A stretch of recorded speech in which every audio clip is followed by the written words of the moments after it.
So one thing for sure on this slide, I got to change my picture. Going on than what I used to have. How's everybody doing? So I'm the guy that's between you guys and cocktails. Love this slot. Thanks, Richie. We're going to have kind of a hairs down approach in my conversation. And I want it to be a conversation. I don't want it to be a lecture. I do have a bunch of notes, a bunch of nuggets to go through with you guys. But please, while we're going through this, don't hesitate to raise your hand. Ask anything, bring anything up. I want this to be as interactive as possible. I do this quite often. I love it when it's a small group because I can get kind of more relaxed. I just came from New Orleans to the IFA's Emerging Conference. We had 300 some people at. I've been in front of 3,000 at the IFA. As Richie said, in 2026, when I take over the IFA as a chair, I'll be in front of 4,500 people talking. So I haven't gotten that large yet, but I'm practicing with you guys. So like what I've got to say, please.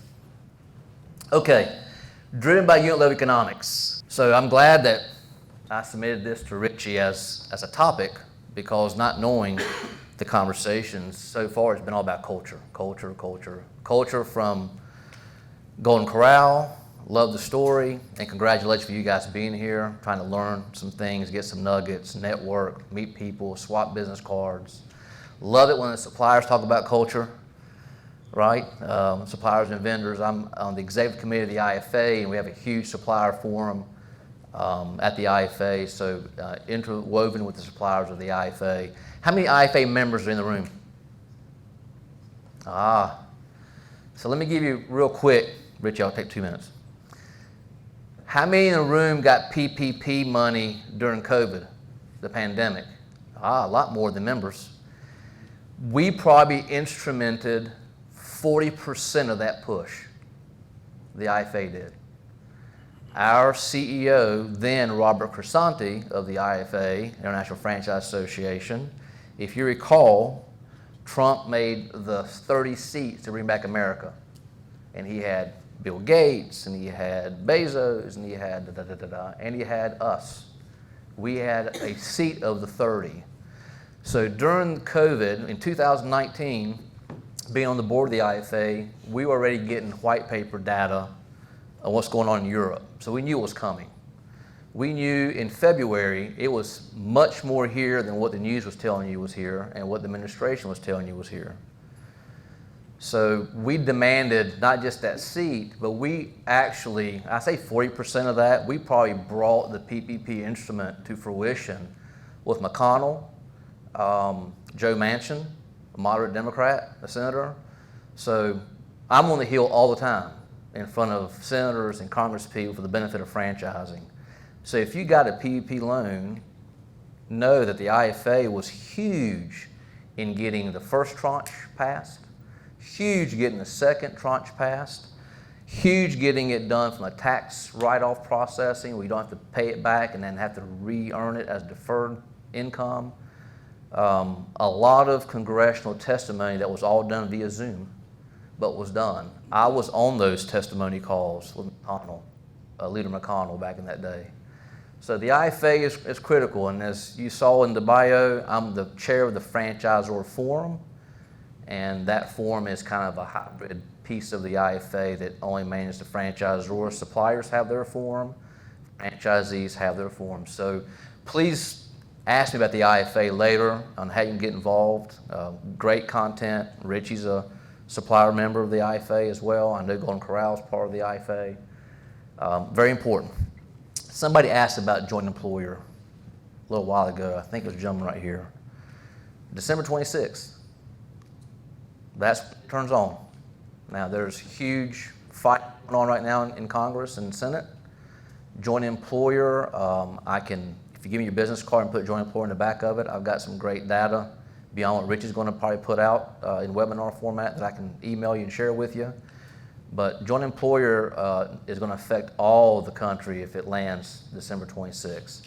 Now we're trying to get congressional rescission laws working where Congress and the Senate will agree together as houses to tell the NLRB and is part of that in hindsight. Leah Kahn, who I've met with and sat at a table with Leah Kahn, with the the Federal Trade Commission, the FTC. They're trying to basically make it very, very difficult for franchising. If we can't get that congressional act to overrule a department of the government and say you've overstepped your boundaries legally, then December 26th is when that law takes effect, or that ruling, I should say, takes effect. And all that says, it gives some type of guidance of how to tackle a joint employer issue.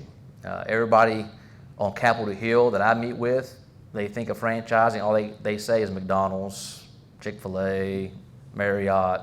They have no idea what the street really looks like in franchising. So if we can't get that legally done with congressional and Senate people and votes, we already flipped 3 Democrats in the Senate to vote for it in the Senate. Then what the IFA is planning on is suing the NLRB and the Federal Trade Commission and asking for a court to stay the ruling until we can fight it in court, which takes money. So there's a little input for you about the joint employer and kind of what's going on with it. What's the most important essential thing in franchising? You just saw me on my slip there. What's the most important thing in franchising? I'll give it to you because I just made a mistake. Franchisees. Now, when I speak to bigger crowds, we have people running around a room with $20 bills. I was going to do this, Richie, for this one, but for a free legal hour, maybe a paralegal hour, if the most important thing is franchisees and franchising, what's the next most important thing in franchising? Who said that? Yes, absolutely. Franchisee profitability. You gave a conversation about validation. We're going to go through that in this perspective as well. But these two things, in my 17 years of going to IFA conferencing, and as Rich and I were laughing before all this started today, I went from the back row all the way to the podium, basically, in IFA. And I can tell you that this is the drum that my brand has beat since day one. And my background, as Richie alluded to, is Wall Street, basically. I ran North Carolina for AIG and Hank Greenberg. Maurice Greenberg is who recruited me to work for AIG. I'm an investment banker by background. I'm a real estate developer. I've developed real estate. I'm an immigrant son, so I'm a Greek kid who grew up in the restaurant space. All my career, trying to stay out of the restaurant space because it is a dirty space. It's a hard space. It's not an easy space. I know the restaurant space blindfolded. I can walk in your cooler and tell you what you're saying. That's what I did all my life. How do you transition that type of knowledge base into a franchise model was a huge testament of navigation to transition what 35% profitabilities and 40% profitabilities. If you couldn't produce that in my household, what I grew up in, you didn't sit at the adult table at the holidays, right? You sat with the kids. Now you're talking about 13s and 14s and 15% nets to franchisees, and you're hitting home runs. So it's definitely a change of time. So from a macro view, I'm just trying to gauge everybody into unit level economics, and we'll get to the culture part in a second. But driven by unit level economics, by the way, I own that. You can't say that or I'll sue you for a royalty, right? Driven by unit level economics is owned by our brand. We registered that phrase. It was my way of telling my team that we're going to live by the sword, we're going to die by the sword, right? We're going to fight with the sword, and the sword is unit level economics, and it's going to drive us.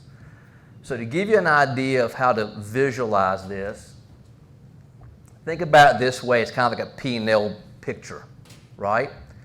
So in this piece, you have the brand has some responsibility.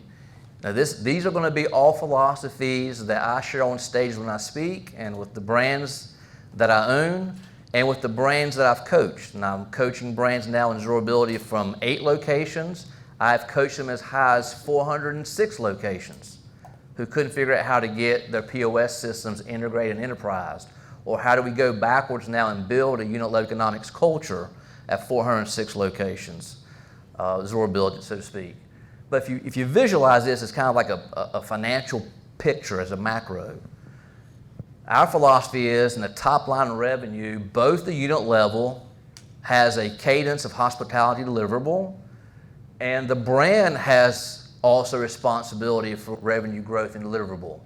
It can't always be just a franchisee on the street. It's got a philosophy and structure of the brand driving it down to the street, completely with data-driven process, which we'll talk about as we go through this. Then your middle of the P&L, what's the most important thing in the P&L? Take a guess. Payroll, kind of. Your money is made in loss in financials in the GA, in the middle of the P&L.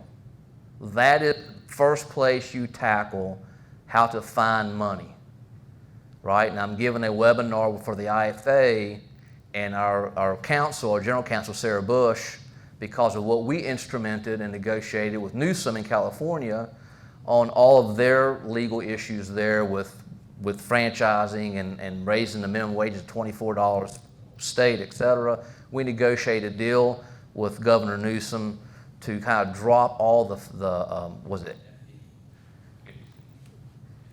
which one was it, the 258? So we negotiated that, McDonald's, the National Restaurant Association, we all funded a $50 million account, and we showed the governor that if you can't come to the table with us and negotiate this so it doesn't go to legislative vote, then we're going to sue you. We got $50 million to sue you with in a state that's practically bankrupt, right? And he came to the table. So if you view a franchisee's daily grind of revenue to bottom line, it's the middle that needs to be attacked first. So the middle, as you're trying to build a culture, it is a culture-driven process, and you've got to have some type of enterprising data system, right? How do you capture data to start some type of process underlining the culture of ULE? And then, of course, the bottom line is cash flow management. It's not NOI or EBITDA or EBIT. We'll talk about that in a second. But how do you manage that? There are strategies that have to be in place for how a brand brings a franchisee and onboards them, launches them in the marketplace, all the way down to how they should take their money home. That's just a philosophy that we have in our companies and at Absorbability, and that's what we coach brands that are contracted with us to help them kind of build some of these models.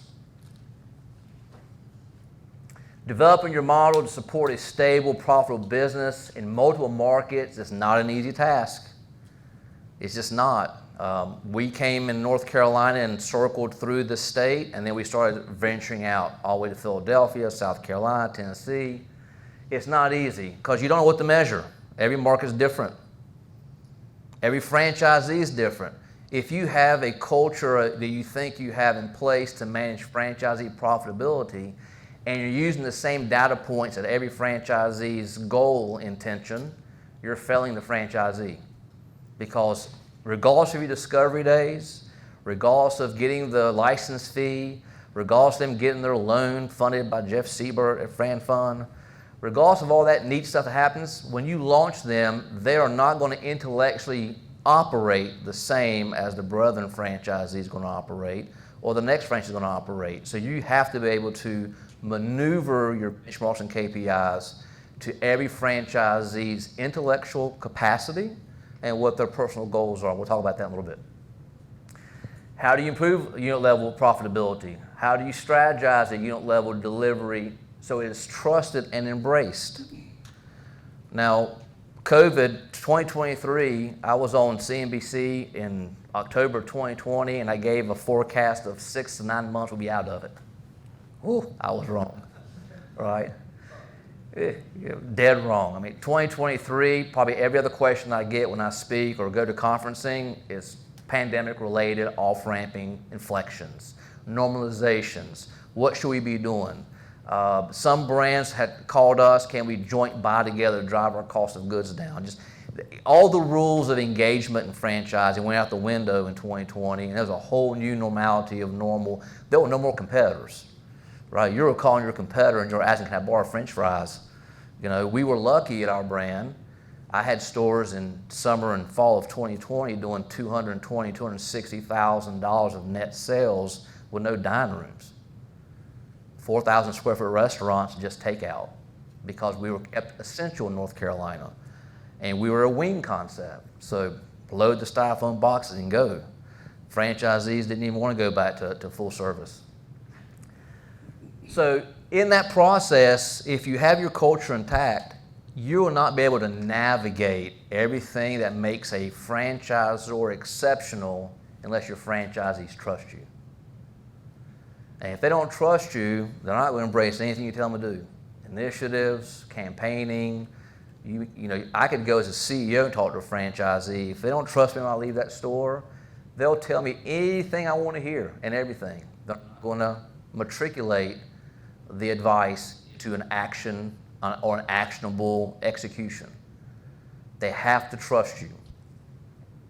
So, what's the most essential thing in building a franchise model with ULA culture? Now, I'm dumbing this down to just culture mentality. I could spend 4 hours talking about unit level economics and how to help a franchisee turn profit. But it starts with predictability, right? And to have predictability, you got to have what? Data. Thank you. Data. You got to have data. Then there's got to be value in everything you do, because at the end of the day, the franchisee's value of the franchisor relationship is what? It's ugly. It's making money, right? All the golf trips you pay for and all the dinners you pay for and all that's fun, but at the end of the day, if they're not making money to hit their goals in their households of what they want to do, and if you haven't navigated your unit level economics culture down to their goals and what they want to do, and not force them into what you think the standardization of benchmarking is. I mean, I've got franchisees. Nobody's buying a franchise from me, right? So earnings claim here, Richie. I got franchisees, one store, making over $1 million in net profit. In one location, 4,200 square feet. I got franchisees in the same size box in the same year that made $320,000. What's the difference? The difference is the franchisee has better predictability processing, they know the value of the customer settlement, and they're operating their unit to a whole nother level of process, and I can't get them to buy another store.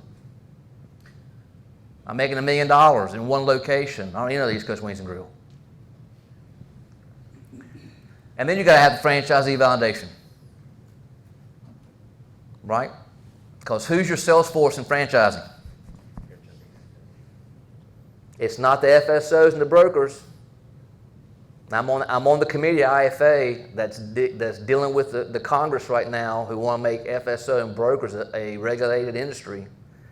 And I've gotten phone calls from everybody in this country, from IFPG to you name it, right, who are trying to tell me, keep us away from that problem, keep us away from that problem, right? Franchisee validation builds your company, not the founder's intellect. The visionary puts it down, but the franchisees build the company. Predictability. You must measure everything and determine what moves the needle. There must be models the franchisees can benchmark against. And here's some predictability kind of models that we coach people to build and that we have, and just a few, there's a bunch of them. My mentor in franchising, I was very fortunate. My mentor's not with us any longer. He passed away 3 years ago. My mentor in franchising was the late Fred DeLuca. Fred DeLuca was the one individual that owned all of Subway. Now, Shannon inherited Subway, and she just sold Subway to another good friend of mine that was my second mentor in franchising at Azure, Steve Remanello from Rourke Capital, for $9.6 billion. Not a bad deal. Not a bad deal. So you got to have cash flow management systems in place that are predictable. It's not just having the QuickBooks, you just push the button and just, here's what it does. There's got to be cash flow models of how you manage cash flow that show you some predictability of movement at every location in your system. It can't be a uniform process. That franchisee is making $320,000 or $220,000 from me is just as happy as a franchisee making $1 million a year, because that's what they want to do. Now, it drives me nuts as an investment banker, right? You're leaving $500,000 potentially on the table based on being 27 miles down the street from the guy and the gal that's pulling off $1 million. But as a good franchisor is not going to stress test that relationship that way. You got to manage their expectation. Labor model, cost of sales model, right? So you got to have a labor model. The first thing that we did when we found out in February, a white paper from the White House, that there was more COVID cases than what the news were touting. Now think about this. We got a white paper from the White House that came to Robert Crisanti, who then sent it to the board of directors of the IFA, that was telling us everything that the administration was saying on TV was false. Right? We were being told there's one case in Washington State, and then the white paper says there's 1,120 cases. Right? So the first thing we did, and then Carlos Herrera, a good friend of mine with Coca-Cola, chief economist, March the 3rd showed me data from Coke in the US already and the European data, and basically turned to me at a conference I was speaking at in New Orleans, March 3rd, 2020, and said, Sam, what you need to do is go back to your system and find out how you're going to survive with half of your traffic disappearing. March 3rd.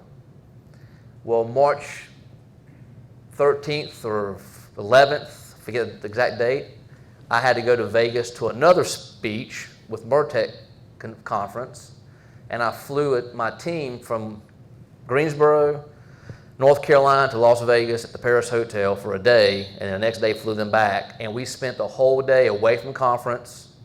I made them switch my speech to the next day, and I sat in the casino lobby at the Chandelier Bar, and we rebuilt models of what we would look like if the governor of North Carolina shut us down.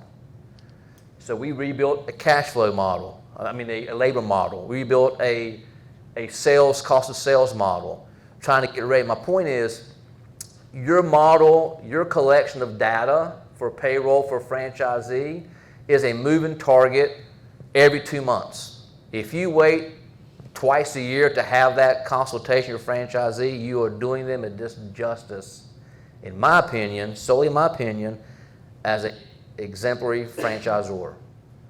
That model needs to be looked at all the time. That model in the last 4 years has changed how often? Crazy change. These restaurant people that are in this room, you're back of the house at $12 averaging. If you tell me you're sub 16, let's have a drink later and let's find out what the real number is. Because it's grown. It has grown. Vendor supply modeling. How many here audit your vendor suppliers on a monthly basis? How many here have vendors and suppliers in your franchise system? Come on, something, you got to have them, right? Some kind of suppliers and vendors, right? We have a unit level economics division of 3 people, 1 analyst in our company, and all they do monthly is retract statistically. You can't do every location, I get it, but you take your tier locations, 1, 2, 3, your top brass locations that are really minting dollars, your middle locations that are doing all the averages, whatever, and then your bottom locations that have some kind of reason why they're struggling. We're not immune to that. We have struggling locations as well. We test all our vendor modeling and supplier modeling contracts we've negotiated at the national level, Ecolabs, Aramarks, food supply people, and we've hired a third-party company that we pay them monthly to go behind us and to audit all of our food contracts to make sure we didn't miss anything. The first year we did that was in 2018. We found in November of that year over $260,000 of overcharges that normality don't catch. $1 a case here, 80 cents a case there, $2 a case there. You add that up, with $100 million of volume, and it adds up pretty quickly. Franchisees in December all got back thousands of dollars of credits for this company. So was the juice worth the squeeze in that expense? Absolutely. But franchisors have a responsibility Your franchisees are not responsible to build this. They're responsible to sustain it. Waste models. Service brands in here that you buy chemicals possibly. My foodies in the house, you know what I'm talking about. There's waste models. If you got bars, there's freebie waste models, right? If you got back of the houses, there's waste, waste, waste. There's got to be a model of what's acceptable, what's not acceptable, what's going to happen. If you think it's not going to happen in your restaurant concept, you're just too small yet and haven't figured out it's happening. It will happen, but you have to have some type of modeled structure a franchisee can look at and KPI themselves against, right? Or a benchmark against what exactly is acceptable for me to drive the NOI that I signed up for to drive based on what the FDD says. Now I do earnings claims. How many have FDDs in the room? Raise your hands. Everybody's shy. This group is shy, man. In New Orleans, it's kind of like, because they're all drunk. Yeah. But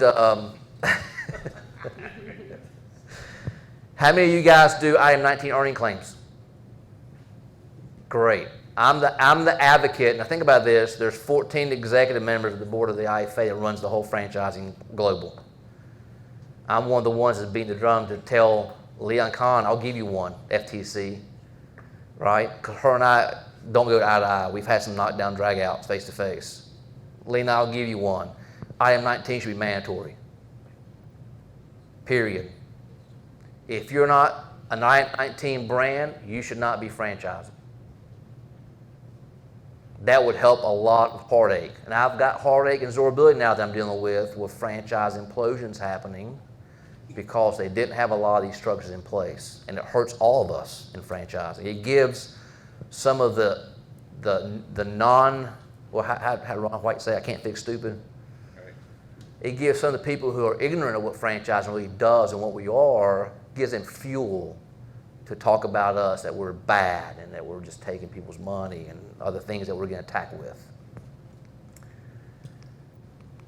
Throughput efficiency, huge. How many know what the throughput efficiency is and what you do for a brand? Now you could call my office tomorrow, get Fred Dupuy on the phone or Tom Scalise and ask him what's the throughput efficiency of prepping for a weekend at East Coast Wings and Grill, and he'll give you a dollar number and a percentage.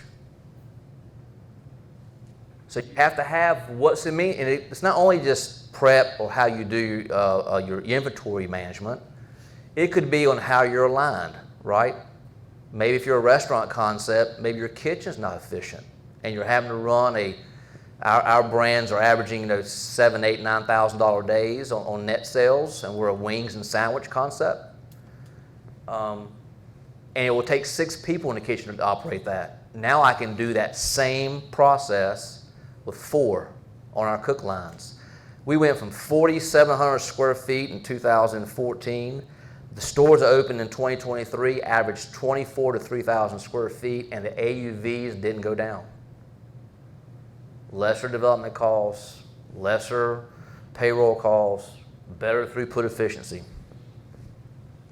Chart of accounts, models, P&L retraction, monthlies. On that point, it's easy in the restaurant business, like you said, because you're pushing out food and you've got table turns, right? There's a natural way to think about it. But everybody in here should be thinking, what is your equivalent Absolutely. of a table turn? Yeah. Right? If you're not familiar with what I'm saying, how many times do you turn over a table a day, right, in a restaurant? That's a very easy metric to think about. But whether you're in home decor or whether you're in installing windows, what is that table turn for you? Because at the end of the day, all your overhead is tied up. So I had a service brand friend of mine, Aaron Harper, who just founded a pressure washing idea out the gate. David Barr invested in them. Brad Fishman, people in the up in the IFA royalty invested in.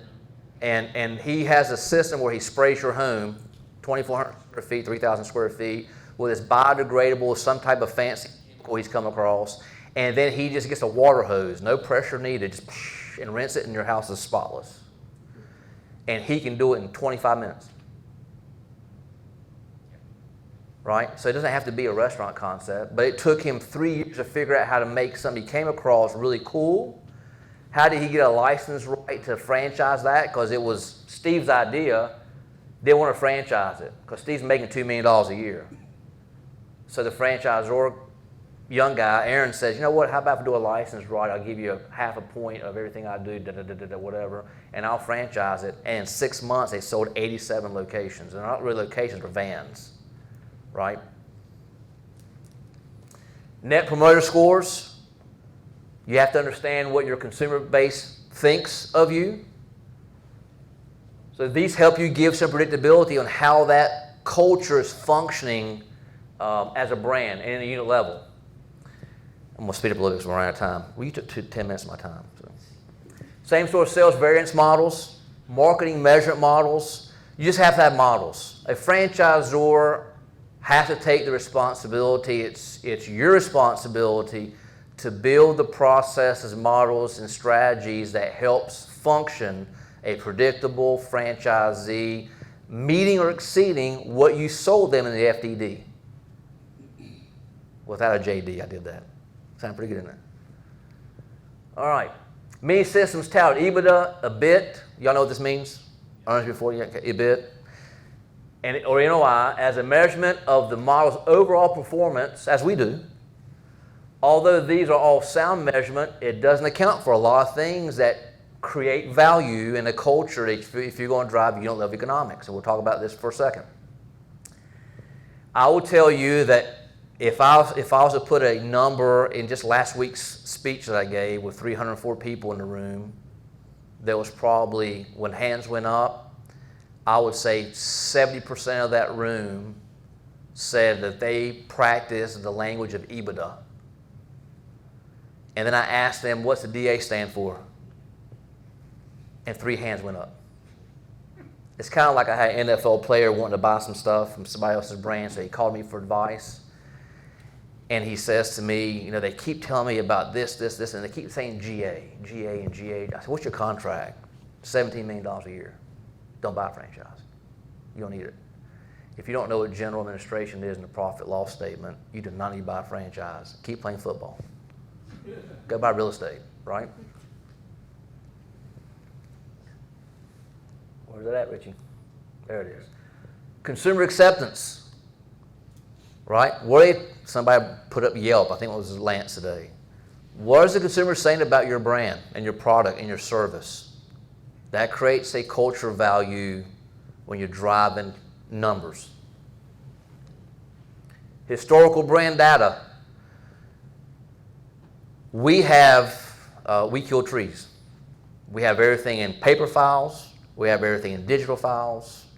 We have a file room that's locked that nobody's allowed to go in but me and my controller. We have a file room that the company, which is 8,000 square foot building, that the senior level and mid-level execs have the right to go into and work out of. So we duplicate working files with the files that are locked up, right? So we don't want to lose any of our data. I could go through with somebody, not now because we don't have time. I could tell you anything you want to know about my brand from the first day I franchised it. Anything you want to know, down to the first dollar made, to the growth, to the EBITDA, to the EBIT, because most people don't even do EBITDA. Everybody says EBITDA, they don't understand what it is. There's not a franchise system probably in this room, including that we didn't do it right either the first time around, who really ask your franchisees for depreciation schedules of the balance sheets from their CPAs annually. Most people do a bit, right? Earnings before interest and taxes. And the majority do net operating income, and they're not the same number.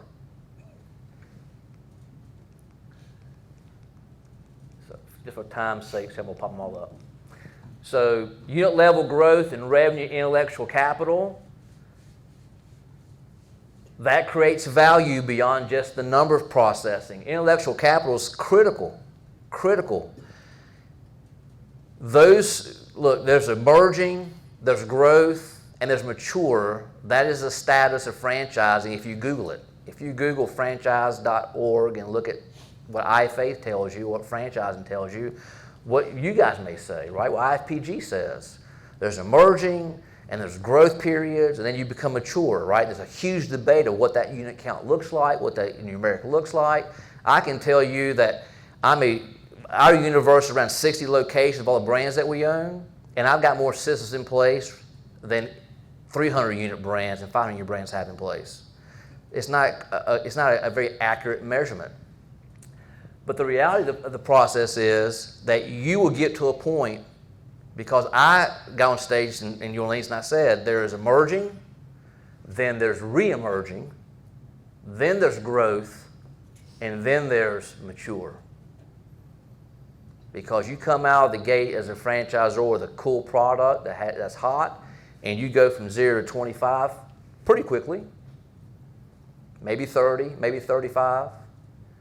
And at 35 to 50 to 55, you will have intellectual capital problems. And sometimes it's the founder not getting out of their own way.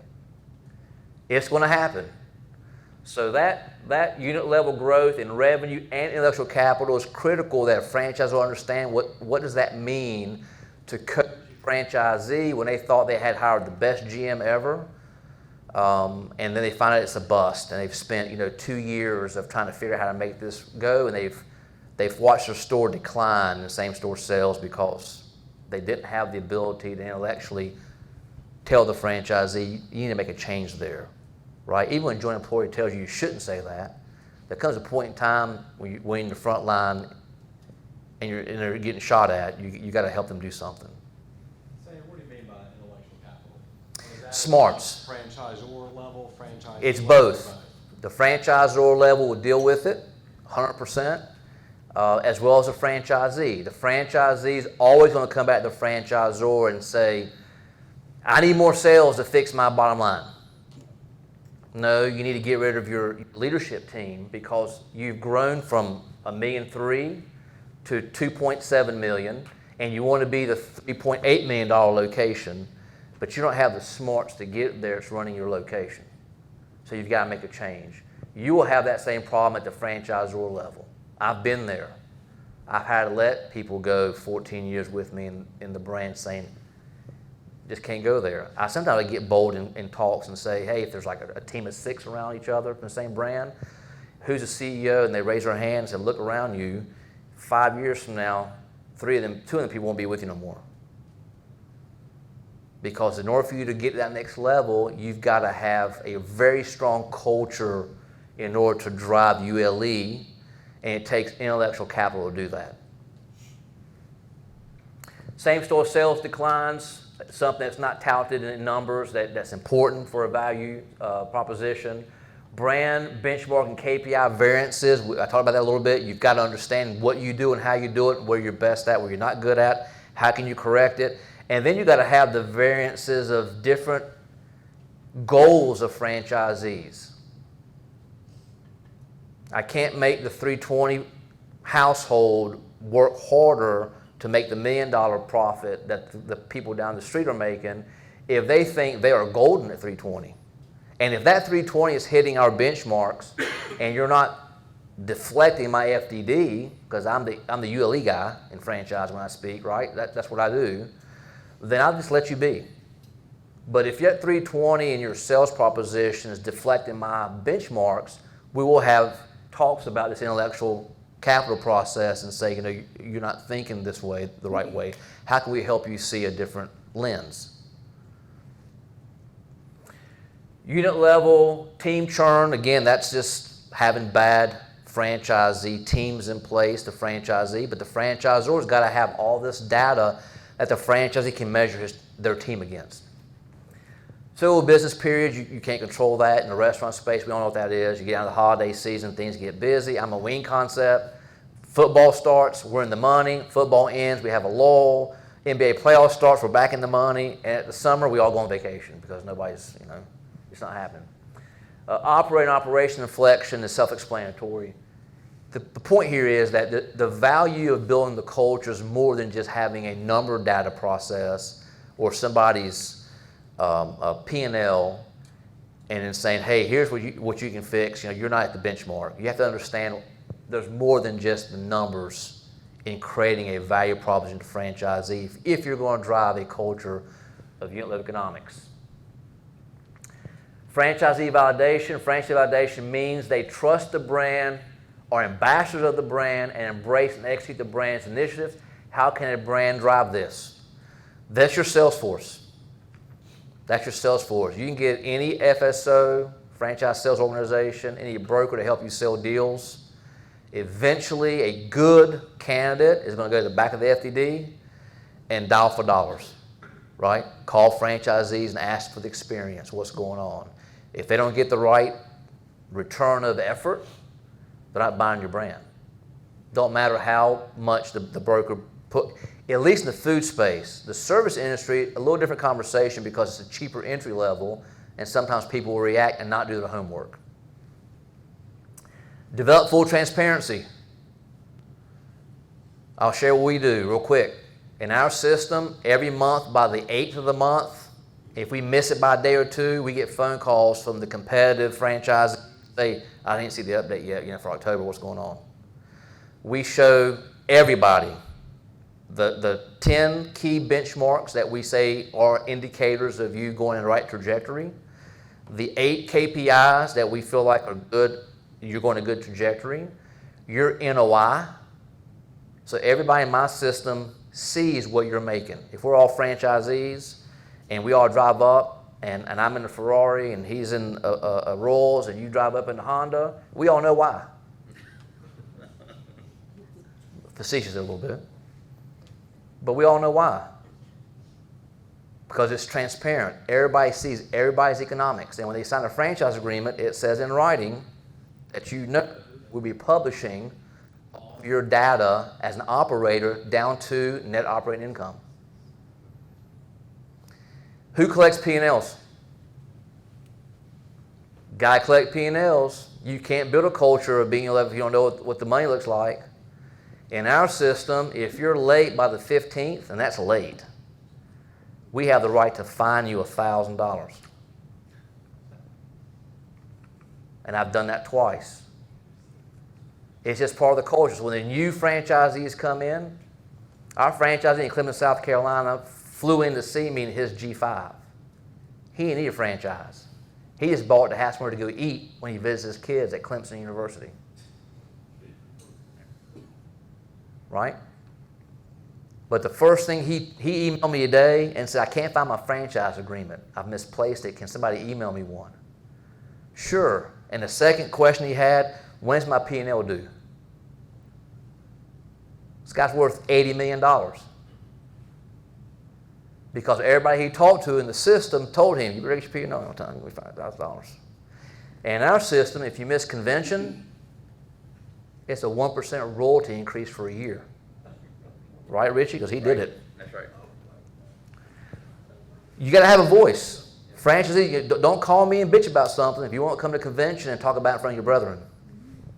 Hey, just real quick on the P&L portion of it, do you guys use like a basic P&L so that everybody's... We have, it might be here in a minute, we have a chart of accounts. Okay. So we've created a chart of accounts. You have to create a chart of accounts. How else are you going to put everybody in the same category? Because, for example, our 1200s means this. Our 1300s means this, like a CPA firm, right? So we have a chart of accounting process. So when they take their data, it's all unaudited. We plug it into Excel spreadsheets, old school. We pay somebody to do nothing but do that. And then we can look at a glance at somebody's movement in the course of 10 months. And it turns yellow, green, and red if it moves certain percentages. So we know exactly what's going on in that same chart of account. Now we can take you and we can overlay your location, in our case, overlay your market, in your case, your territory, right? And you can see, why is this yellow so often in this category in the 1300s and nobody else is? And now you can zero in faster to dig in what the problem might be. But you're Right. collecting like whatever the raw P&L was. So we have a document, when you sign a franchise agreement with us, there's a document, again, that Richard created years ago.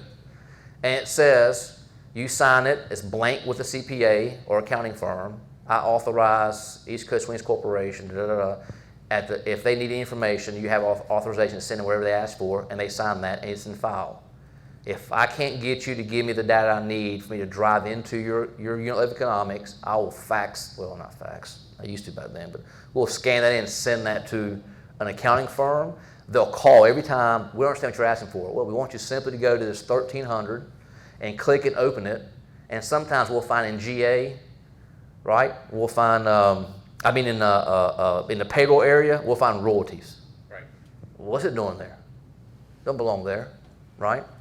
So we then go sometimes on Zooms, and we help the CPAs understand how to fix their QuickBooks to make sure that their inputs, or the accounting people for the franchisees, their stubs get inputted, are correctly done, so when they report to us, it is as accurate as we can get it. Is it flawless? Of course not. It's not flawless. But it's a culture process that we did it on a ship at a conference when and Richie was there in the back. One franchisee stood up and pointed to another new franchisee pointed to the older franchisee in tenure and said, I don't want you going to Sam's and buying that product that's off spec, because it has an allergen and somebody gets sick and the brand gets smacked. I haven't even built my unit yet. And I said, we can fix that. We can self-regulate that. And reach in the back room, and we did it that day. Yeah. Hey, Sam, do y'all incentivize your franchisees to use a particular accounting system that hooks up to your back office to help with that in any way? We haven't done that yet. That's something we're investigating from a technology platform. I mean, I was anti-technology. Hell, it took me 7-8 years to charge 1% marketing fee. I didn't need it. Our franchisees would forever, and I didn't need to charge royalty fee.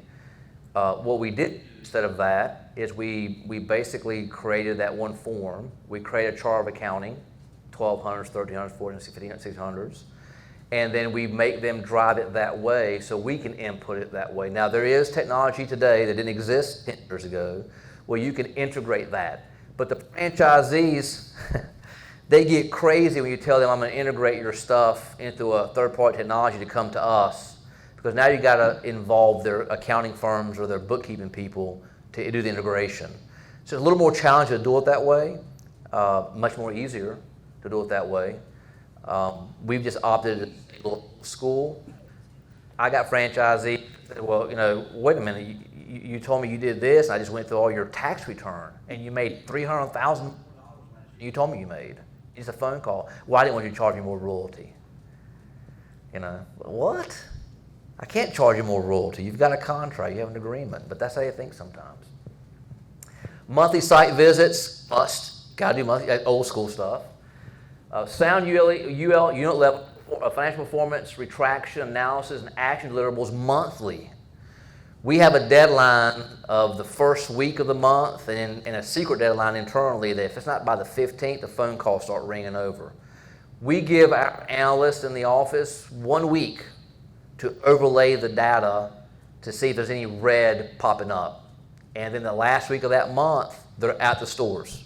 If not Zoomed, on the phone, they're in the store. You have to do that to get them then to execute advice you're giving them to make change. You can't do it 2-3 months at a time.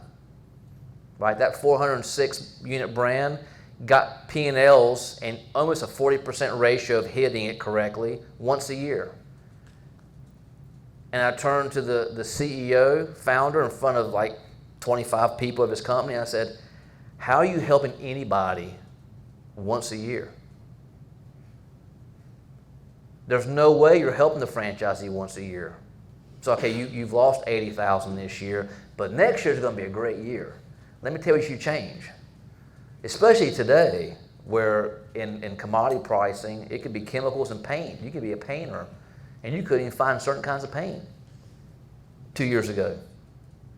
It's just changing too fast. Brand self-assessments, I'm going to plug a few things here I think is important. Who knows who FBR is? Franchise Business Review.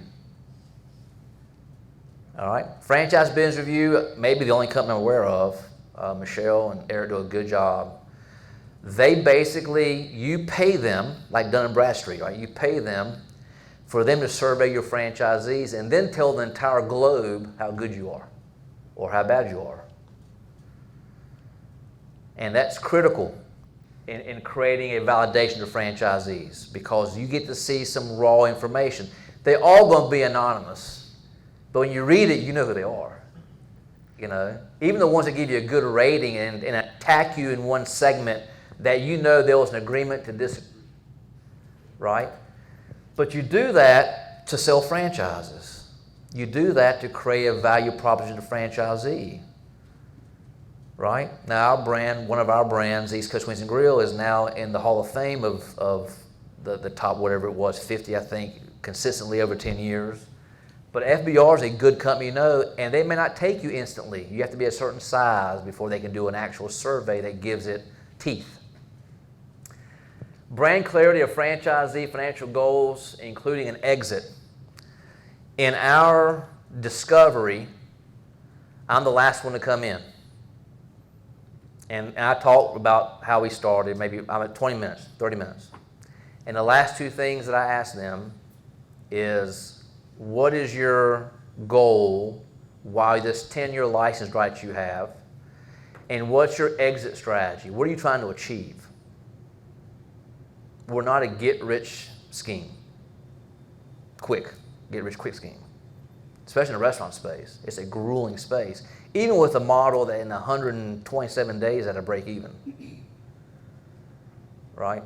Even with a model that has stores that went from 1.7 to almost $4 million in 13 years in the same location, the same town, no growth population.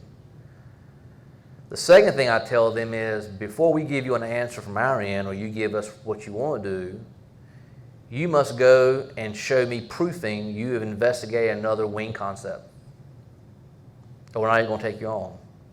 So in our 27 discoveries that we do annually, basically most of them through Zoom, and because they're out of state, we only signed 3 this year. So it's okay to ask a new franchisee, what is your ultimate financial goal and what's your exit strategy?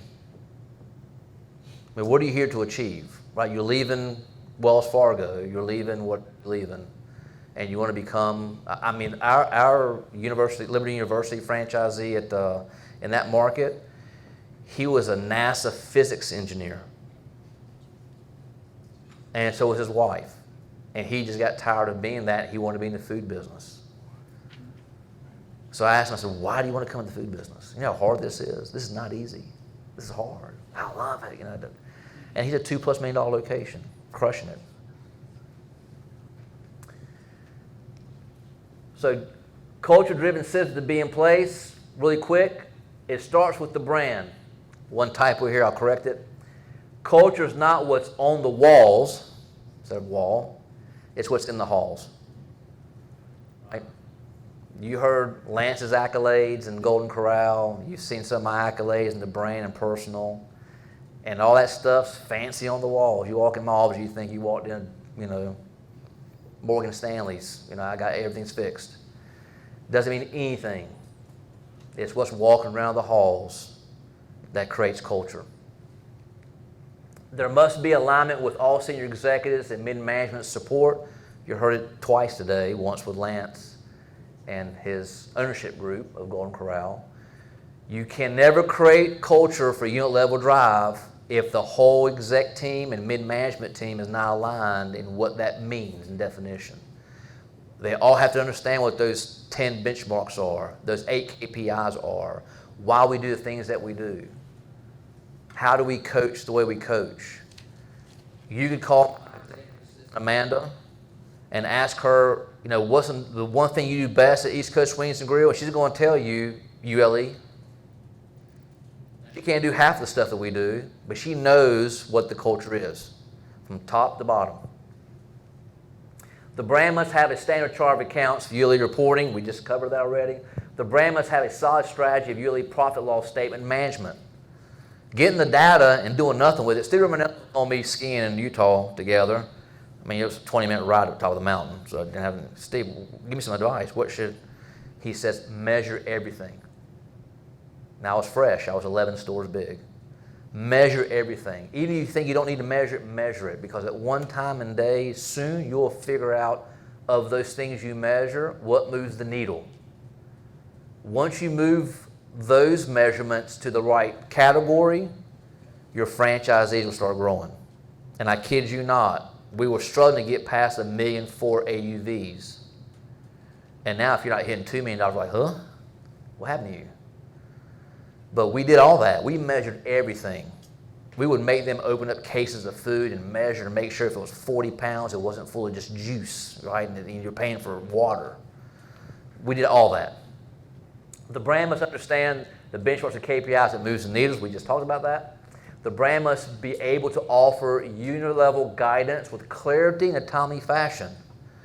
It can't be a cadence delivery franchisee. We're not a football team, right? It's got to be a coaching experience. There's got to be clarity of data of why you're coaching what you're coaching.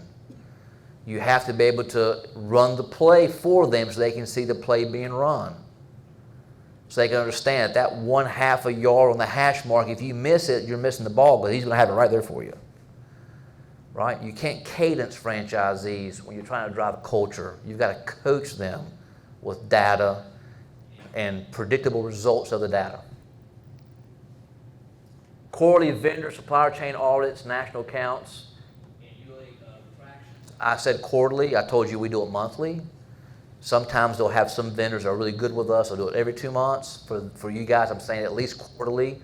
You should go back to anybody you have agreements with for your franchisees to use things to make sure that what you agreed to is being charged correctly and it's the right product.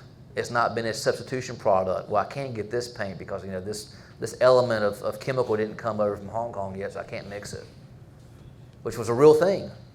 So I got this paint, and then you paint the restaurant, and it sheen like it was somebody, like, whoa, get rid of that. It's got to be flat. Technology integrations, I'm just going to give an example here. We were not a big technology company probably in the mid-teens of 2000s. We started in 2017 and 18, and then we implemented some stuff that through COVID saved us. For example, we had pay at the table, and our devices were tower mobile friendly. So COVID hit, and you didn't want to come close to the door, and you wanted to park 4 parking lots away. We'd mask up, glove up, walk it to you with a device. You would transact it on that device. It cleared the POS at the restaurant and transact it right at the bottom line. No Wi-Fi need, no anything needed. It was a godsend. I just did it because I wanted to be different. No casual diners in this country did a lot of pay at the table. Go to Canada.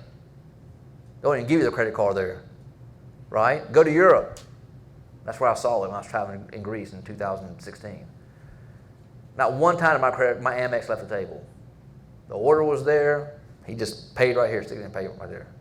So I was trying to do it from just a market push of just differentiation of the brand, and then COVID came, and it tried to be the most brilliant thing it did, right? 7 shifts we use out of Canada. I'm going to, again, not touting these guys, but an example. This process helped us during COVID as well. This has got an AI element to it, and it will help you manage your people. It will tell you as you put your people in and grade the valuation of intellect they have. When your manager at the store level and you're a franchisee and you're on vacation, it will send you a text message and say, hey, this Friday and Saturday, something's not right. It will not let the schedule go until the franchisee goes in to look at it to say, wait a minute, why'd you put Richie and Sam, who hadn't mixed wings in 10 years, in the wing station on a $10,000 a night? Never going to happen. So technology is critical today to be integrated. Transparency, we talked about that already. You got to be transparent. It was all over IFA's Emerging Brand Conference last week, all over the place. So there are some just samples of, assure your franchisees know why you care. I call a franchisee up every week, their franchisee every week. How's it going? I got a franchisee of East Indian descent in Charlotte that owns 3 locations, and his daughter got to some spelling bee that went all the way international, and MIT's offered her a scholarship, but she's a junior in high school. Hey, Vino, tell me about what happened, whatever. 6 months later, Sam, I thought you forgot about that. No, I didn't forget about that. All that means a lot in culture. There's my email. I've got a bunch of emails, but this is the one that encompasses all of our brands we own. So if you get that email to me, I can respond to you. So encompassing, we talked about what? Culture starts with the franchisor. You got to take responsibility to build that. You've got to have then data to validate what you're building. You've got to take that and have a process of how you're going to put that value proposition to your franchisees so they accept that and embrace it. That builds trust. If all that happens correctly, and it won't be perfect, we've got franchisees too, as Lance talked about, you know, you just go, well, what do they call me again for? But if all that goes to a high percentage correctly, you will have successful franchisees and they will sell you units. Yes? When you were starting out, when you were building your franchisee like profile, right? Like who ideally are we looking for? Any advice on how to do that? You know, sometimes you think about multiple profiles of who could be a successful franchisee and how do you ultimately stick to that? That's a great question because at the very beginning, I spent 2000, 2001, 2002 studying franchising. As Richie can tell you, in 2003, I wrote my own UFOC back then and took it to a law firm in Winston-Salem. I wrote it myself and said, here, can you make this legal? And Richie can tell you and Tess that the first franchise I sold was sold illegally. It was done wrong. So we learned the hard way. I paid my tuition. My thing was I wanted coachable people. I wanted people that had an incentive of needing to make money beyond just a job. So give me people like our first round of our legacy franchisees, Brent and Sherry Weaver, who was my beer guy at R.H. Behringer. Literally would bring my beer kegs into the East Coast Wings and tap them in and give me inventory and leave. He owns 3 locations doing $2 million a piece, plus. One's doing almost $3 million. But give me people that have a hunger for economics beyond just a job, who are coachable. It's the franchise. So the whole definition of franchising is what, right? In a very broad sense, is that we as franchisors, before we became franchisors, found something. We're emerging, right? Product innovation idea, service or product that we built a company around. And then basically we went through all the hard knocks, or at least most of the hard knocks, what it would take to function that product or service to the public. Hence, let's grow it now. Well, I don't have money. Let me franchise it and use your money and his money and his money, right? So by the true definition of franchising, what the first thing that a legal person will look at who wants to come after you is, did you do all your homework correct before you franchise? Now I've got clients at Zorability who didn't do that, and now they've come to us to basically salvage them, the Hindenburg mitten, because they didn't do a lot of the things they should have done because they had bad consultants, and they're there, franchise consultants that were bad, that said, sail your way into capitalization, right? And that's what the congressional people are going to tell you. You sell too many units because you're trying to raise money. So I don't have a perfect answer for that other than what I feel like if you have people that, and of course in franchising, you're teaching a system, so you should be able to franchise my system to anybody in this room who had a desire to be in a restaurant space. And you've got to be transparent. You've picked a hard industry to enter. This is not an easy. Shelly's son's one of my best friends in franchising, right? We came in together. Sam makes good money. Shelly makes 23 million a year, right? But you're supposed to have the systems in place to give everybody the opportunity who wants to be in that space to follow your system, to not guarantee what's going to happen, but to give you a better probability of what should happen. And your IM-19 puts pressure on a franchisor to make sure, excuse me for this, that it's not a full deal. Mm-hmm. And that's why I'm an advocate from the franchising community of saying, if it was a mandatory piece, it would delay some franchisors launching, but maybe for the better. It would also deter some who don't want to be in the franchise space for the right reasons, who think that if I went out and sold, and they've been out there, 300 locations in 2 years at $40,000 a pop, you do the math. Now, I coached Josh last year a little bit, who works for Shaquille O'Neal for Big Chicken. They got 3 restaurants operating, 300 some locations sold at $50,000 a pop. Do the math. How much money is sitting in the bank? Right? Were they ready to sell 300? I'd call Josh and say, what the hell are you guys doing? There's no way you can open 300 restaurants. I'm a restaurant guy. You can't do 300 restaurants. You can't open up 10 a year, probably 20 a year. I mean, it's hard to do 20 restaurants a year the right way in a casual down space. And he's got a freestanding building. I mean, you guys know, right? It's hard. It's not easy to do that. Even if you go and do, so elongated answer, you need to understand what your innovative product and services is you're building a company around. Make sure all your information and data flow is in check on how you're going to take that and support that.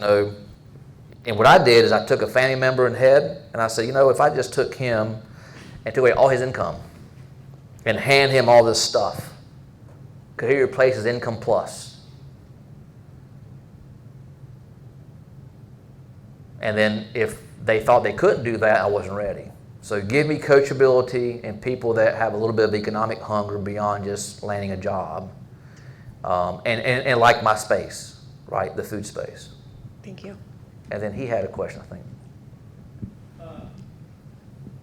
Yeah, I was wondering if you could expand a little bit more on the intellectual capital thing. You said, like, how exactly would you define that? I mean, it sounds like just it's the power to make good decisions. I would say, it's a tough definition, but I would say that you get to a level of growth in anything you do, right?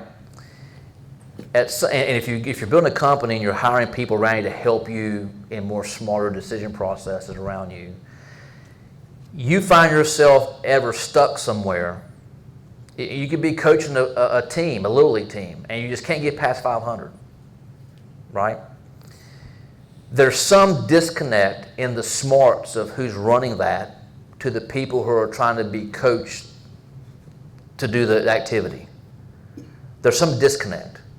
It could be the disconnect is that your franchisee has gotten to an intellectual capacity where just can't do no more. Just can't do no more. Now, I share with you guys very transparently, I've got $1 million net franchisee. I've got a bunch of them make a lot of money, but this one guy and his brother-in-law kill it. And every time I bring up to him once a year, you going to do another franchise? You think what you're going to do? Well, I don't think I can juggle all that. So he's not telling me he's not smart enough for it, but he's kind of telling me he don't have enough bandwidth to oversight multi-unit processing, right? So at franchise level, what I tell people when I speak is when intellectual capacity, you get to a growth model, and in my philosophy, you will go to a re-emerging piece of that. And what I mean by that is you'll get to 30, 35 locations and you'll start seeing all your inflections, and you're going to have to stop the throttle and start looking at how you got to where you got to and why you can't progress past that. And you will find as you start to go to these conferences and IFA conferences and talk to peer people, oh, my marketing person's doing this. And you go, well, oh, y'all do that? I don't do that. My operations person is doing this. My supply chain person is doing this. And you go, we're not doing that.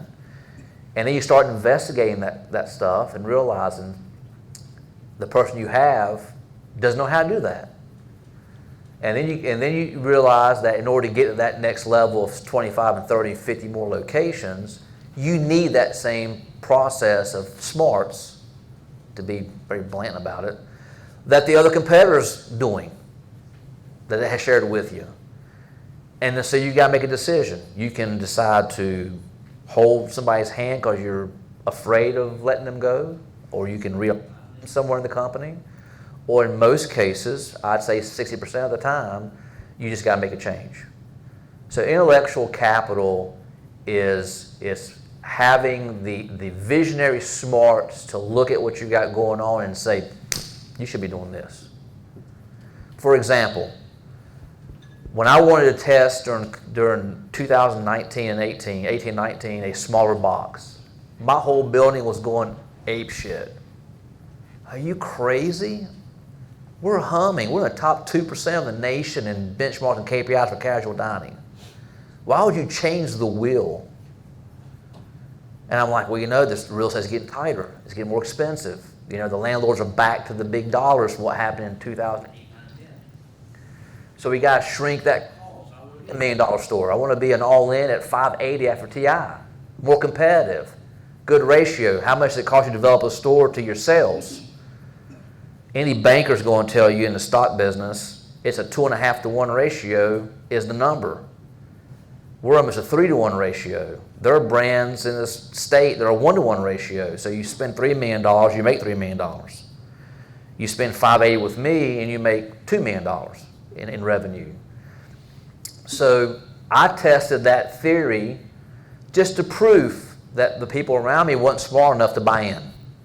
And I spent my money and opened up September 2020, a 2,400 square foot unit